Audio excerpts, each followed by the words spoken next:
L'histoire de la ligne B commence par la mise en service du tronçon Charpennes jusqu'à Pardieu en 1978. 3 ans plus tard, elle est prolongée jusqu'à Jean Massé, puis en 2000 jusqu'à la station Stade de Gerland. En décembre 2005, le Citral lance le prolongement du métro B à Oulin. En juillet 2008, le projet est déclaré d'utilité publique et 1 an plus tard, en juin 2009, c'est un chantier de 4 ans qui commence. En 2013, cette ligne B sera prolongée de la station Stade de Gerland à Oulin-Gare. Le tracé, d'une longueur d'environ 1,8 km, dont 300 mètres sous le lit du Rhône, permettra de relier Oulin-Gare à la Pardieu en moins de 15 minutes.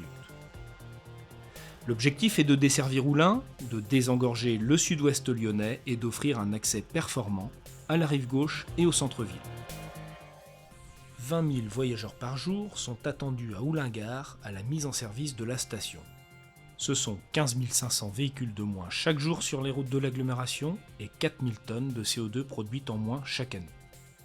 Depuis 2005, plus d'une centaine de sondages ont été effectués sur site pour déterminer la nature des sols et les solutions de franchissement du Rhône. 3 solutions ont été envisagées.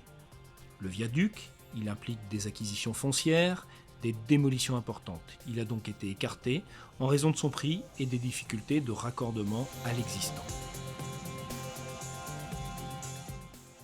Les caissons immergés dans le lit du Rhône, une solution également éliminée car le raccordement des caissons rive droite sous l'autoroute A7 est fortement compliqué et très risqué. Le choix s'est donc naturellement porté sur un tunnelier pour relier Oulin. Ce tunnelier, monotube à pression debout, est une technique qui a déjà servi au Citral en 1984 sur la ligne D. C'était une première en France à l'époque. De Gerland à Oulin, la nature des sols traversés et le passage du Rhône nécessitent la mise en œuvre de plusieurs techniques. Elles seront menées de front pour réaliser le tunnel du métro B. Tout d'abord, la technique des tranchées couvertes, pour les ouvrages dans le parc de Gerland qui relie l'arrière-gare existante au puits d'entrée du tunnelier. Les parois moulées pour la construction de ce puits d'entrée. Le tunnelier pour traverser le Rhône et rejoindre Oulin-Gare. Enfin, les tirs de mine pour creuser dans le granit le puits de sortie à Oulin. À Gerland, les travaux ont démarré en septembre 2009. Ils relieront l'existant au puits d'entrée du tunnelier. La méthode utilisée est celle des tranchées couvertes. Il s'agit de creuser à ciel ouvert 2 tranchées de 60 cm de large sur 25 mètres de profondeur environ, à l'aide de bennes ou de machines appelées des haveuses en fonction de la géologie. Pendant le creusement, ces tranchées sont stabilisées pour éviter les éboulements grâce à l'injection de bentonite. Cette boue argileuse comble le vide au fur et à mesure du creusement. Elle a la particularité d'être liquide lorsqu'elle est en mouvement et épaisse lorsqu'elle est au repos. Des parois en béton armé sont ensuite coulées dans ces grandes fouilles. Ce sont les parois moulées. Les 100 000 tonnes de terre situées entre ces 2 parois sont ensuite excavées et mises en décharge adaptée pour le recyclage.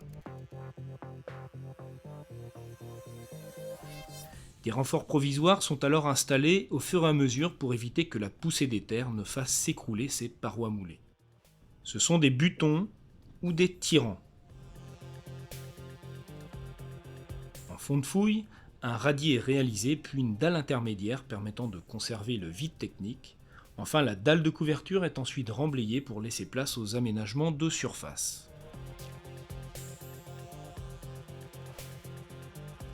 Le puits d'entrée à Gerland est aussi réalisé avec la technique des parois moulées. Il mesure 75 mètres de long, 20 mètres de large et il est profond de 25 mètres. Le tunnelier est introduit par ce puits d'entrée d'où il commence son parcours à l'été 2010. Les pièces du tunnelier ont été fabriquées en Allemagne et en France. Après un premier assemblage en Allemagne pour les essais, il est démonté et envoyé par convoi exceptionnel à Lyon. Au printemps 2010, une partie de son assemblage est faite en surface, dans le parc de Gerland, et la fin de cet assemblage au fond du puits d'entrée. 9,50 m de diamètre, 70 mètres de longueur, il est comparable à une vaste usine mobile souterraine qui permet de forer, d'étayer le tunnel et d'extraire les matériaux.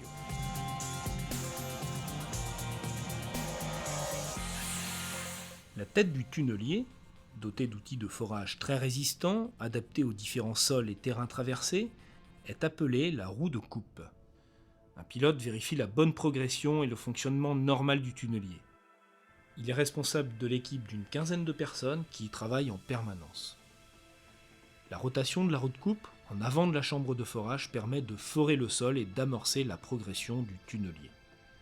Afin de combler les vides éventuels du terrain et d'éviter les éboulements, de la bentonite est injectée sous pression en tête du tunnelier.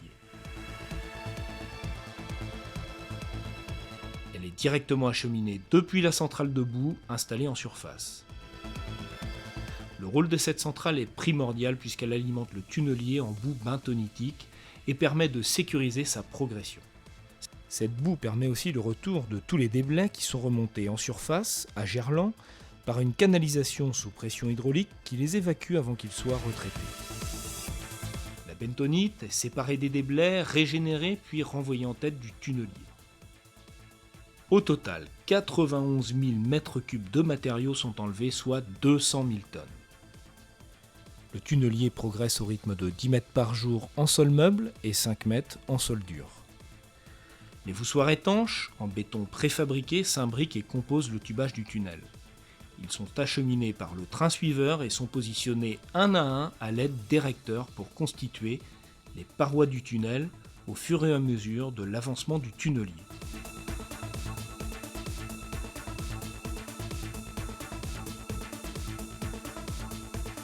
Les 30 vérins de poussée prennent ensuite appui sur les voussoirs en place et le tunnelier progresse.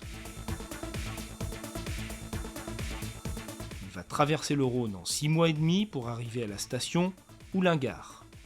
Il est alors reconfiguré durant 2 mois, ses outils de coupe sont changés avant qu'il n'attaque le sol granitique plus dur de Houlin. Pour creuser les 300 derniers mètres constituant l'arrière-gare, 4 mois sont nécessaires. 24 heures sur 24, 5 jours sur 7, à cette période près de 200 personnes seront présentes sur le chantier, dont la moitié pour faire fonctionner le tunnelier et la centrale de boue. Ce puits intermédiaire constitue le cadre de la future station construite sur 2 niveaux. Le fond de cette station descendra à 20 mètres sous terre. Elle sera longue de 80 mètres sur 25 mètres de large. En janvier 2010, les travaux du puits de sortie commencent. Il est situé à l'intersection de la rue Orcel et de la grande rue d'Oulin où l'on trouve un sol très dur, le granit. C'est pour cette raison que les tirs de mine seront utilisés. Le puits mesure 18 mètres de diamètre, il est creusé sur 30 mètres de profondeur. Sur les 8 premiers mètres, le sol est constitué d'alluvions, moins dur que le granit. On fore le terrain pour installer des pieux en béton armé et un cerclage. Le sol est alors creusé sur 1,50 m à l'aide de pelles mécaniques et consolidé par un béton projeté sur un treillis métallique. Et ainsi de suite jusqu'à atteindre le granit à 8 mètres de profondeur. Le creusement continue alors à l'aide de tirs de mine. Cette technique très spécifique est effectuée par des spécialistes artificiers.